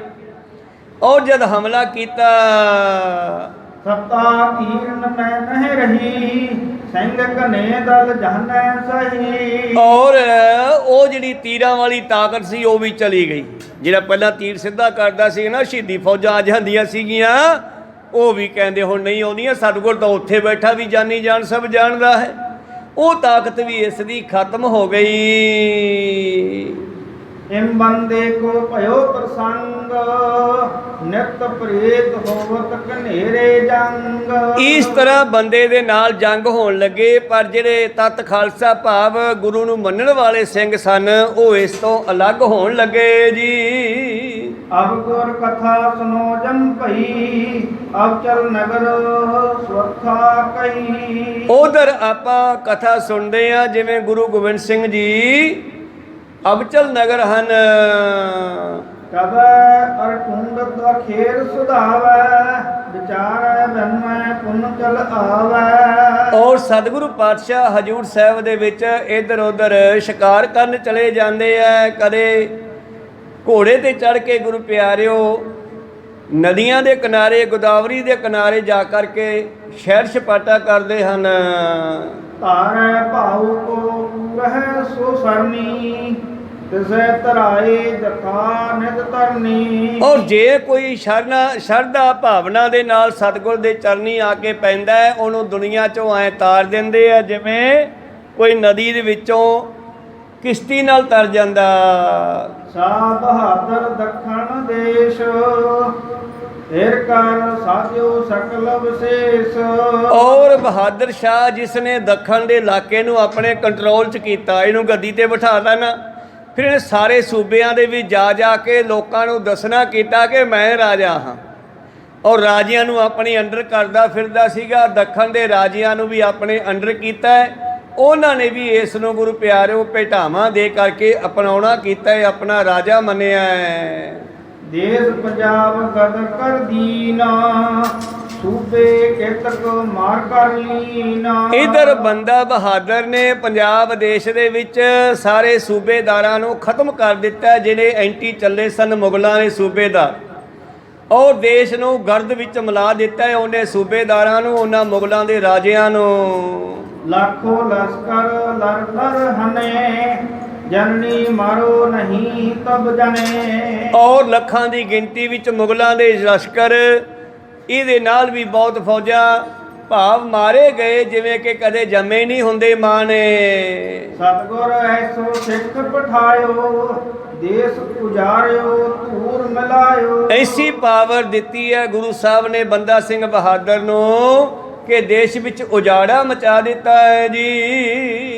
ਇੱਕ ਜਾਜਕ ਸੁਧ ਸਾਸ ਨੀਪ, ਪਹੁੰਚੋ ਨਿਤ ਮਾਰੇ ਅਵਨੀਪ। ਇਸ ਤਰ੍ਹਾਂ ਰੋਜ਼ਾਨਾ ਹੀ ਖਬਰਾਂ ਬਹਾਦਰ ਸ਼ਾਹ ਦੇ ਕੋਲ ਪਹੁੰਚਦੀਆਂ ਜਿੱਥੇ ਵੀ ਇਹ ਘੁੰਮ ਰਿਹਾ ਹੈ। ਸੂਬਾ ਖਾਨ ਵਜੀਰ ਸ਼ਿੰਗਾਰੋ, ਜ਼ਬਰਦਸਤ ਦੂਜਾ ਲੜ ਮਾਰਿਓ। ਇਹ ਵੀ ਦੱਸਿਆ ਕਿਸੇ ਨੇ ਜਾ ਕੇ ਕਿ ਵਜੀਦ ਖਾਨ ਸਰਹੰਦ ਵਾਲਾ ਵੀ ਮਾਰ ਦਿੱਤਾ ਹੈ, ਸਰਹੰਦ ਵੀ ਉਜਾੜ ਦਿੱਤੀ ਹੈ। ਲਾਹੌਰ ਦਾ ਸੂਬੇਦਾਰ ਜ਼ਬਰਦਸਤ ਖਾਨ ਵੀ ਮਾਰ ਦਿੱਤਾ ਹੈ। ਸ਼ਹਾਦਤ ਖਾਨ ਮੁਗਲ ਗਨ ਪਾਰੇ, ਕੌਣ ਗਨੇ ਸੰਗਰ ਮੈਂ ਮਾਰੇ। ਔਰ ਕੋਈ ਗਿਣਤੀ ਨਹੀਂ ਹੈ ਮੁਗਲਾਂ ਦੇ ਲਸ਼ਕਰਾਂ ਦੀ, ਤਾਂ ਕਿੰਨੇ ਮਾਰ ਦਿੱਤੇ ਐ। ਸੱਜਦ ਖਾਨ ਪਠਾਨ ਮੁਗਲ।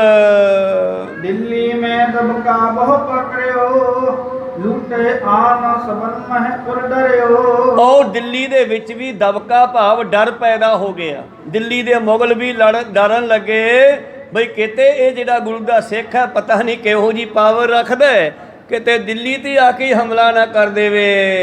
ਪ੍ਰਥਮ ਸਾਹੋ ਬਹੁ ਪਿਸਤ ਪਠਾਏ, ਲੜ ਕਰ ਮਾਰੋ ਜਤਨ ਬਤਾਏ। ਪਹਿਲਾਂ ਬਹਾਦਰ ਸ਼ਾਹ ਨੇ ਬੜੀ ਕੋਸ਼ਿਸ਼ ਕੀਤੀ ਵੀ ਨਾ ਤਾਂ ਗੁਰੂ ਤੋਂ ਮਾਫੀ ਮੰਗਣੀ ਪਵੇ, ਐ ਕਰੋ ਲਸ਼ਕਰ ਲੈ ਜਾਓ ਤੇ ਫੜ ਕੇ ਮਾਰ ਦਿਓ, ਪਰ ਉਹਦੇ ਸਿਰ ਤੇ ਉਦੋਂ ਗੁਰੂ ਦਾ ਹੱਥ ਸੀ। ਪੁਨ ਪੁਨ ਸੁਧ ਇਸ ਬਦ ਕੋ ਗਈ, ਚੰਮੂ ਗਨੀ ਤੁਮਰੀ ਹੱਥ ਲਈ। ਔਰ ਜਦੋਂ ਵੀ ਉਹਦੀ ਫੌਜ ਆਉਂਦੀ ਹੈ ਫਿਰ ਵਾਪਸ ਖਬਰ ਜਾਂਦੀ ਹੈ ਜਿਹੜੀ ਹੁਣ ਫੌਜ ਭੇਜੀ ਸੀ ਉਹ ਵੀ ਮਾਰ ਦਿੱਤੀ ਆ, ਜਿਹੜਾ ਪਰਸੋਂ ਲਸ਼ਕਰ ਭੇਜਿਆ ਉਹ ਵੀ ਮਾਰ ਦਿੱਤਾ, ਜਿਹੜਾ ਪਹਿਲਾਂ ਭੇਜਿਆ ਉਹ ਵੀ ਮਾਰ ਦਿੱਤਾ ਹੈ। ਮਹਾਪ੍ਰਬਲ ਇਹ ਨਾ ਜਾਏ ਮਾਰਿਓ, ਲਸ਼ਕਰ ਪਾਤ ਸਹੀ ਲਰ ਹਾਰਿਓ। ਔਰ ਜਾ ਕੇ ਬਹਾਦਰ ਸ਼ਾਹ ਨੂੰ ਦੱਸਦੇ ਐ ਕਿ ਤੁਸੀਂ ਇਸ ਨੂੰ ਨਹੀਂ ਮਾਰ ਸਕਦੇ, ਬੜਾ ਪਰਬਲ ਬੜਾ ਤਕੜਾ ਹੈ ਇਹ। ਸੁਨ ਸੁਨ ਸੁਧ ਕੋ ਸਾਹੋ ਹਰਾਨਾ,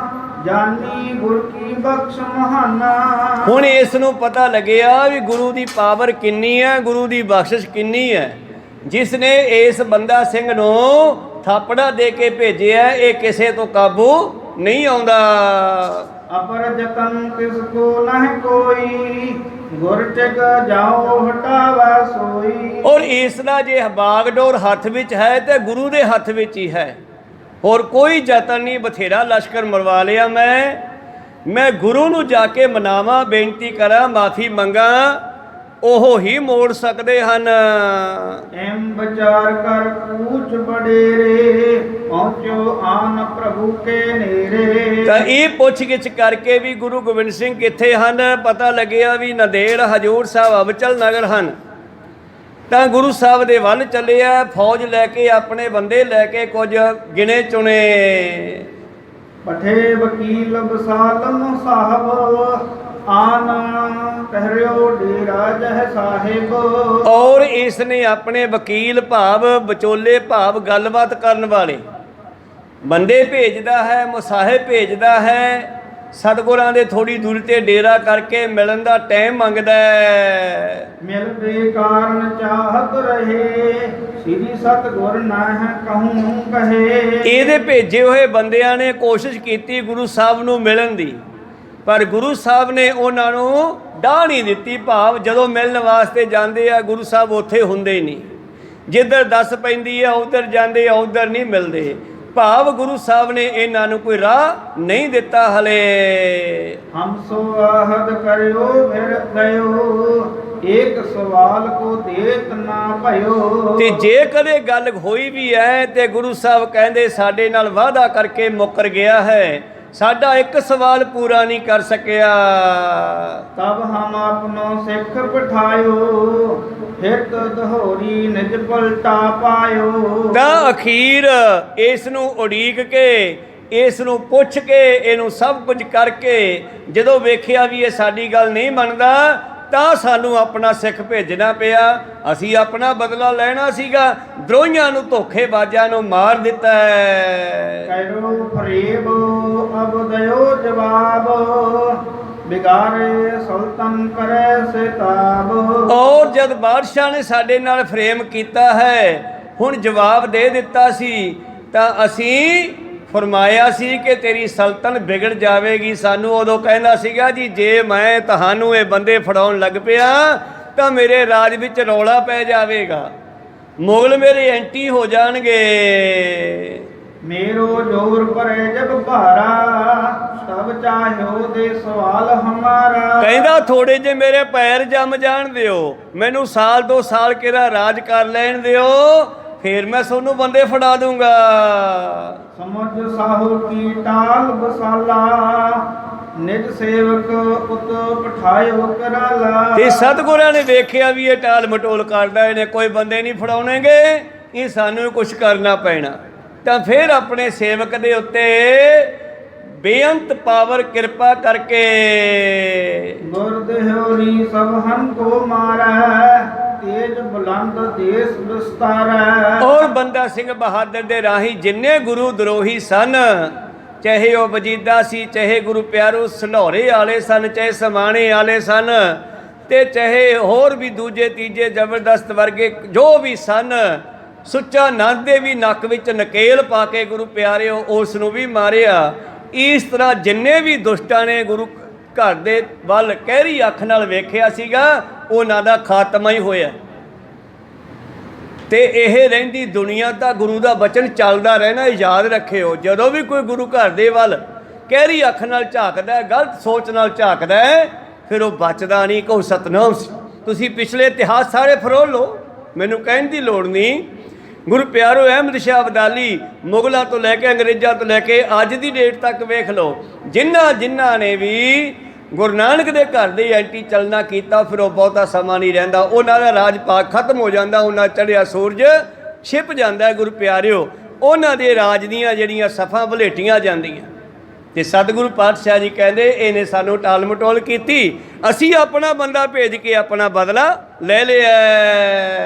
ਚਿੰਤਕ ਸੰਗ ਪਠਾਇਓ, ਗੁਰ ਕੇ ਕਹਿਬੋ ਸਕਲ ਸੁਨਾਇਓ। ਇਸ ਤਰ੍ਹਾਂ ਗੁਰੂ ਪਿਆਰਿਓ ਹੁਣ ਸਤਿਗੁਰਾਂ ਨੇ ਆਪਣੇ ਸਿੰਘ ਦੇ ਰਾਹੀਂ ਸੁਨੇਹਾ ਭੇਜਿਆ ਬਹਾਦਰ ਸ਼ਾਹ ਦੇ ਬੰਦਿਆਂ ਦੇ ਰਾਹੀਂ, ਬਈ ਅਸੀਂ ਤਾਂ ਆਪਣਾ ਕੰਮ ਕਰਨਾ ਸੀ, ਕਰ ਲਿਆ, ਤੂੰ ਕਰ ਲੈਂਦਾ ਤੈਨੂੰ ਸ਼ਾਬਾਸ਼ੇ ਮਿਲ ਜਾਂਦੀ, ਫਿਰ ਅਸੀਂ ਤਾਂ ਇਹ ਕੰਮ ਕਰ ਲਿਆ। ਹੁਣ ਸੁਨੋ ਵਕੀਲ ਸਾਹਿਬ ਜਬੈ, ਆਸਾ ਜਾਨ ਲੀਨ ਮਨਸਬੈ। ਗੁਰੂ ਸਾਹਿਬ ਆਪ ਨਹੀਂ ਮਿਲੇ ਇਹਨਾਂ ਨੂੰ, ਆਪਣੇ ਸਿੰਘਾਂ ਦੇ ਰਾਹੀਂ ਇਹਨਾਂ ਦੇ ਨਾਲ ਮਿਲ ਕੇ ਇਹਨਾਂ ਨੂੰ ਦੱਸ ਦਿੱਤਾ ਬਈ ਸਾਡਾ ਬਹਾਦਰ ਸ਼ਾਹ ਨਾਲ ਕੋਈ ਤਲਕ ਨਹੀਂ। ਹੁਣ ਉਹਨੇ ਸਾਡੇ ਨਾਲ ਗੱਲ ਕਰਕੇ ਮੁਕਰਨਾ ਕੀਤਾ ਹੈ, ਤਾਂ ਇਹਨਾਂ ਨੂੰ ਵੀ ਪਤਾ ਲੱਗ ਗਿਆ ਵੀ ਗੁਰੂ ਸਾਹਿਬ ਹੁਣ ਗੱਲ ਨਹੀਂ ਕਰਦੇ ਜੀ। ਹੁਣ ਕਹਿ ਪਠਾਇਓ ਦਇਆ ਸਿੰਘ ਸੰਗ, ਹਮ ਸੋ ਦੀਜੈ ਕਹੈ ਪ੍ਰਸੰਗ। ਤਾਂ ਫਿਰ ਬਹਾਦਰ ਸ਼ਾਹ ਨੇ ਮੁਸਾਹਿਬਾਂ ਨੂੰ ਭਾਈ ਦਇਆ ਸਿੰਘ ਦੇ ਕੋਲ ਭੇਜਿਆ, ਕਹਿੰਦੀ ਵੀ ਇਹਨਾਂ ਦਾ ਇੱਕ ਮੁਖੀ ਸਿੰਘ ਹੈ ਦਇਆ ਸਿੰਘ, ਉਸ ਨੂੰ ਮਿਲੋ। ਜਿਸ ਤੇ ਸਾਹੋ ਸੁਨੇ ਮਨ ਭਾਵੈ, ਉਚਿਤ ਜਾਨ ਕਰ ਯਤਨ ਬਿਤਾਵੈ। ਜੇ ਉਸ ਦੇ ਨਾਲ ਬਹਾਦਰ ਸ਼ਾਹ ਕਹਿਣ ਲੱਗੇ ਆਪਣੀ ਗੱਲਬਾਤ ਹੋ ਗਈ ਨਾ, ਉਹ ਆਪਾਂ ਨੂੰ ਗੁਰੂ ਸਾਹਿਬ ਦੇ ਨਾਲ ਮਿਲਾ ਸਕਦਾ ਹੈ। ਸੁਨ ਕਰ ਸਤਿਗੁਰ ਤਿਨ ਬਚ ਦੀਨਾ, ਭੇਜੋ ਦਇਆ ਸੰਗ ਸੰਗ ਕੀਨਾ। ਤਾਂ ਉਹਨਾਂ ਨੇ ਆ ਕੇ ਸੁਨੇਹਾ ਭੇਜਿਆ, ਆ ਕੇ ਫੇਰ ਆਏ ਉਹਦੇ ਬੰਦੇ ਵਕੀਲ ਮਸਾਹਿਬ ਫੇਰ ਆਏ। ਉਹ ਫਿਰ ਸੁਨੇਹਾ ਭੇਜਦੇ ਆ, ਮਹਾਰਾਜ ਤੁਹਾਡੇ ਇੱਕ ਸਿੰਘ ਨੂੰ ਬਹਾਦਰ ਸ਼ਾਹ ਤੱਕ ਭੇਜ ਦਿਓ ਜਿਹੜਾ ਮੁਖੀ ਆ ਆਪਣਾ। ਤੇ ਪਾਤਸ਼ਾਹ ਜੀ ਨੇ ਫਿਰ ਦਇਆ ਸਿੰਘ ਨੂੰ ਭੇਜਿਆ। ਚੜ ਕਰ ਸਾਹੋ ਸਮੀਪ ਸੁਧਾਏ, ਪੁੱਤਰ ਜਾਮਨੀ ਕਹਾਂ ਬਤਾਏ। ਤੇ ਚੜ ਕਰ ਭਾਵ ਘੋੜੇ ਤੇ ਸਵਾਰ ਹੋ ਕੇ ਭਾਈ ਦਇਆ ਸਿੰਘ ਜੀ ਉਹਦੇ ਬੰਦਿਆਂ ਨਾਲ ਬਹਾਦਰ ਸ਼ਾਹ ਦੇ ਕੋਲ ਪਹੁੰਚੇ ਆ, ਰਾਤ ਕੱਟੀ ਆ ਉਹਦੇ ਕੋਲ। ਭਈ ਪ੍ਰਭਾਤ ਹਕਾਰਨ ਕੀਨੇ, ਸਰਬ ਬਤਾਤ ਸਾਹੋ ਕਹਿ ਦੀਨੇ। ਦੂਜਾ ਦਿਨ ਚੜਿਆ, ਦਇਆ ਸਿੰਘ ਨੇ ਜਿੱਥੇ ਉਤਾਰਾ ਕੀਤਾ ਉੱਥੇ ਬਹਾਦਰ ਸ਼ਾਹ ਨੂੰ ਸੱਦਿਆ ਤੇ ਬਹਾਦਰ ਸ਼ਾਹ ਨੇ ਆ ਕੇ ਸਾਰੀ ਗੱਲ ਕੀਤੀ ਹੈ। ਇੱਕ ਸਵਾਲ ਤਬੈ ਕੀ ਟਾਲ, ਇਨੀ ਤਬ ਫਰੇਬ ਕੇ ਨਾਲ। ਬਹਾਦਰ ਸ਼ਾਹ ਕਹਿੰਦਾ ਪੰਜਾਬ ਦੇ ਵਿੱਚ ਬੜੀ ਤਰਥੱਲੀ ਮੱਚੀ ਹੋਈ ਆ, ਜਿਹੜਾ ਸਿੱਖ ਭੇਜਿਆ ਉਹਨੇ ਸਭ ਕੁਝ ਉਜਾੜ ਦਿੱਤਾ, ਸੂਬੇਦਾਰ ਵੀ ਸਾਰੇ ਮਾਰ ਲਏ, ਹਜੇ ਉਹ ਰੁਕਦਾ ਨਹੀਂ। ਤੇ ਦਇਆ ਸਿੰਘ ਜੀ ਕਹਿੰਦੇ ਵੀ ਤੂੰ ਵੀ ਤਾਂ ਗਲਤੀ ਕੀਤੀ ਆ, ਗੁਰੂ ਸਾਹਿਬ ਨਾਲ ਵਾਅਦਾ ਕਰਕੇ ਮੁਕਰਿਆ ਸੀ। ਸ੍ਰੀ ਪ੍ਰਭ ਪਲਟਾ ਚਾਹੋ ਜਰੂਰ, ਪਟ ਦੀ ਨੋ ਨਿਜ ਸੇਵਕ ਸੂਰ। ਤੇ ਸਤਿਗੁਰ ਦੇ ਮੁਖ ਚੋਂ ਨਿਕਲੀ ਗੱਲ ਆਲੀ ਕਿਵੇਂ ਜਾ ਸਕਦੀ ਹੈ? ਅੱਜ ਤੱਕ ਮੈਂ ਇਤਿਹਾਸ ਬੜਾ ਲੰਮਾ ਚੌੜਾ, ਮੈਂ ਕਿੱਥੋਂ ਕਿੱਥੋਂ ਉਦਾਹਰਨਾਂ ਦੇਵਾਂ ਤੁਹਾਨੂੰ। ਗੁਰੂ ਦੇ ਮੁਖ ਚੋਂ ਨਿਕਲੀ ਗੱਲ ਨੂੰ ਸਿੱਖਾਂ ਨੇ ਵੀ ਪੂਰੀ ਕੀਤਾ। ਜਿਵੇਂ ਜਿਸ ਵੇਲੇ ਸੱਤਾ ਬਲਵੰਡਾ ਵਿਛੜ ਗਏ ਸੀ ਤੇ ਪਾਤਸ਼ਾਹ ਨੇ ਕਹਿਤਾ ਕੋਈ ਸਿੱਖ ਮੇਰੇ ਕੋਲ ਆ ਕੇ ਇਹਨਾਂ ਰਾਗੀਆਂ ਦਾ ਜਿਹੜਾ ਹੈ ਮੇਰੇ ਕੋਲ ਆ ਕੇ ਗੱਲ ਨਾ ਕਰੇ, ਬੇਨਤੀ ਨਾ ਕਰੇ।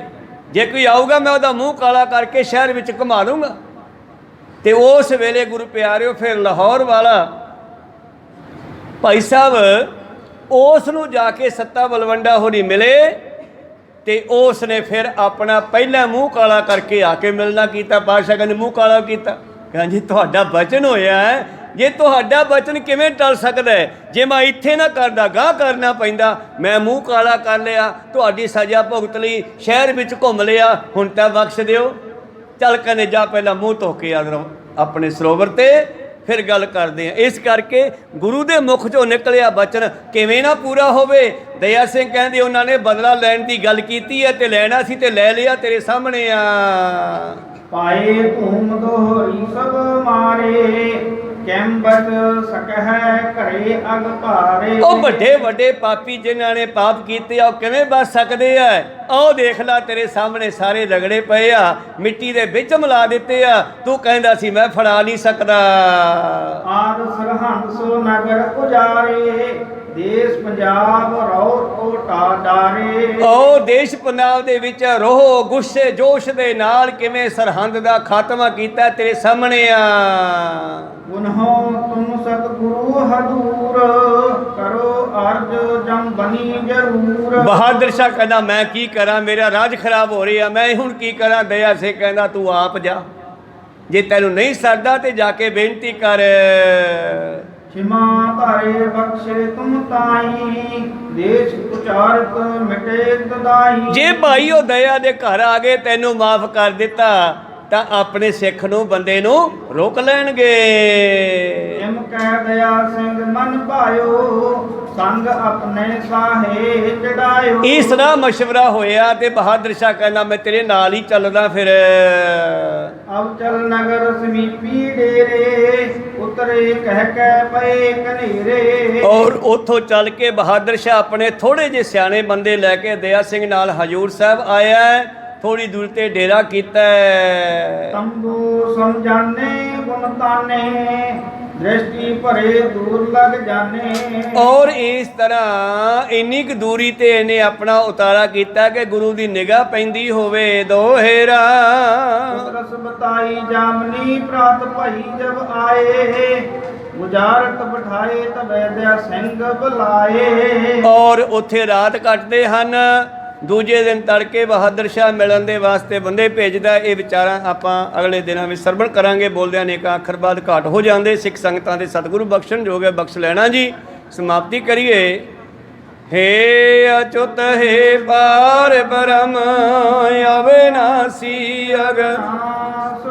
हे पूरन हे सर्व मैं पंचन गुण काश हे संगी हे निरंकार हे निर्गुण सब एक हे गोबिंद हे गुण निधान जागे सदा विवेक हे अपरंपर हर हरे है हो बनहार हे संत के सदा संग आधार हे ठाकुर हों दासरो मैं निर्गुण गुण नहीं नानक दीजै नाम दान आए प्रभ शरनागति कृपा एक अखर हर मन बसत एक अंकार सतगुरु ते प्रसाद सच वाहिगुरु जी की फतेह है वाहिगुरु जी की फतेह है वाहिगुरु जी का खालसा वाहिगुरु जी की फतेह।